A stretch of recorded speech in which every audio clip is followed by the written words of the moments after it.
అందరికీ నమస్కారం, welcome to our channel. ఈ టర్కీ వాళ్ళను ఏం చేస్తే మనకు పాపాలు అంటావో మనకైతే అర్థం కావట్లేదు అనమాట. మొన్నటికి మొన్న భూకంపం వచ్చి సంక నాకిపోయింది ఆ దేశం.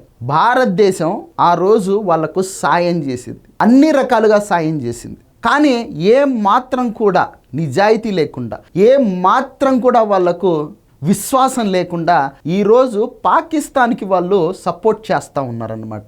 వీళ్ళను, ఇట్లాంటి వాళ్ళను విష సర్పాలు అంటారు. ఎందుకంటే పాలు పోసిన చేతినే కాటేస్తాయి విష సర్పాలు. అట్లాంటి వాళ్ళే ఈ టర్కీ వాళ్ళు అనమాట. వీళ్ళ గురించి ఒకసారి చూస్తే గనక, నిన్న ఏదైతే గత 2 రోజులుగా పాకిస్తాన్ ఇండియా మీద డ్రోన్లతో దాడి చేస్తూ ఉందో ఆ డ్రోన్లన్నీ టర్కీ పంపినవే పాకిస్తాన్కి. చేసిన సాయానికి కృతజ్ఞత చూపించకపోయినా పర్లేదు కానీ ద్రోహం మాత్రం చేయకూడదు. కానీ ఈ టర్కీ వాళ్ళకు విశ్వాసం అనేది ఏ మాత్రం లేదు. వీళ్ళను కుక్కలతో పోలుద్దామంటే కూడా కుక్కలు కూడా బాధపడతాయేమో అని నేను కుక్కలతో కూడా పోల్చట్లేదు వాళ్ళని. 2023లో ఆ దేశంలో భారీ భూకంపం వచ్చినప్పుడు సాయం చేసినటువంటి దేశాలలో ఫస్ట్ ప్లేసు ఇండియానే ఉంది.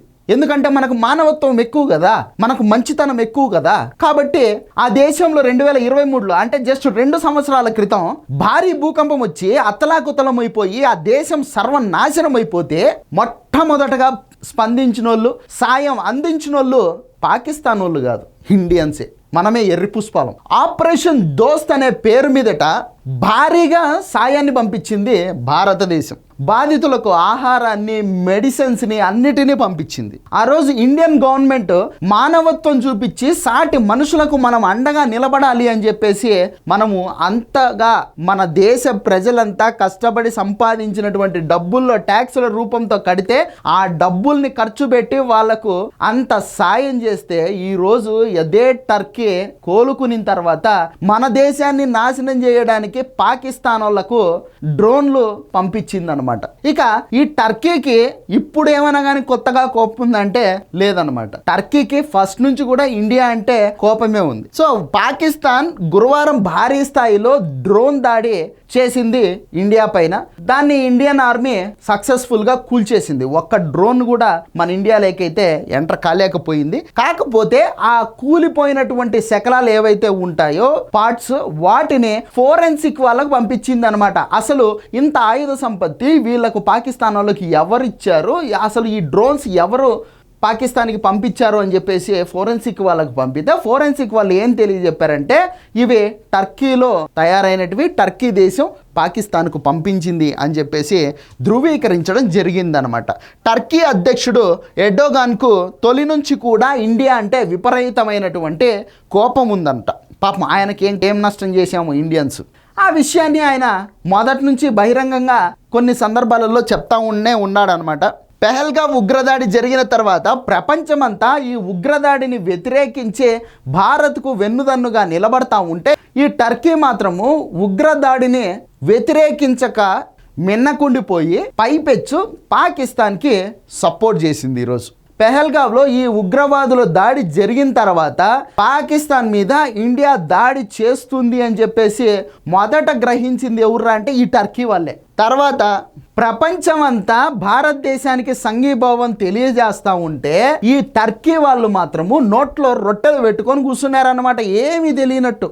అక్కడితో ఆగిపోకుండా ఈ టర్కీ వాళ్ళు ఏం చేశారంటే పాకిస్తాన్కి 6 విమానాల్లో వాళ్లకు ఈ ఆయుధాలని సరఫరా చేశారు. టర్కీకి చెందినటువంటి C-130 అనేటటువంటి ఒక విమానం పాకిస్తాన్లో దిగింది పోయిన నెల.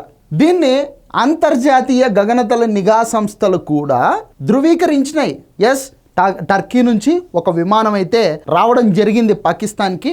ఆ విమానం పేరు కూడా C-130 అని చెప్పేసి వాళ్ళు కూడా కన్ఫర్మ్ చేయడం జరిగింది. కానీ ఈ టర్కీ వాళ్ళు ఏమంటారా అంటే లేదు మా C-130 పాకిస్తాన్ వెళ్ళిన మాట నిజమే, కాకపోతే అక్కడ మాకు ఫ్యూయల్ తక్కువ పడింది, ఆ ఫ్యూయల్ నింపుకోవడం కోసమని మేము పాకిస్తాన్లో దిగాము అని చెప్పేసి తప్పుడు కూతలు కూసేటటువంటి పరిస్థితి అనమాట. సో ఇట్లాంటి వాళ్ళకు ఇండియా సపోర్ట్ చేసింది, ఇట్లాంటి వాళ్ళకు ఇండియా ఫుడ్ పెట్టింది. ఈరోజు అంతేలే అబ్బా, మనకు ఇండియన్స్కి ఒకటి అలవాటు ఏంటంటే డబ్బులు ఇచ్చి కొట్టించుకోవడంలో మనల్ని మించిన వాళ్ళు ఎవరు లేరనమాట. సాయం చేసి ముడ్డప్ప చెప్తాం, ఇదైతే కన్ఫర్మ్. సో ఇట్లుంటుంది. ఇక ఆడలేక మధ్యలో ఓడు అని చెప్పేసి ఒక సామెత ఉంటుంది. దానికి పర్ఫెక్ట్ ఉదాహరణగా పాకిస్తాన్ వాళ్ళని తీసుకోవచ్చు అనమాట. యుద్ధం చేయడం శాత కావట్లేదు కానీ వీళ్ళు ఎప్పుడెప్పుడో గతంలో జరిగిపోయినటివి అంటే కూలిపోయినటివన్నీ తీసుకొని వచ్చి ఇదిగో మా వాళ్ళు ఇట్లా కూల్చేశారు, అదిగో మా వాళ్ళు ఇట్లా కూల్చేశారు అని చెప్పేసి ఫేక్ ప్రచారాలు అయితే చేసుకుంటా ఉన్నారన్నమాట. ఇండియన్స్ని బెదిరించడం కోసం, భయపెట్టడం కోసం ఏం చేస్తూ ఉన్నారంటే పాత ఫోటోలు, నకిలీ వీడియోలను ప్రచారం చేసుకుంటా తిరుగుతూ ఉన్నారు పాకిస్తాన్ ఆర్మీ వాళ్ళు, పాకిస్తాన్ ప్రజలు కూడా.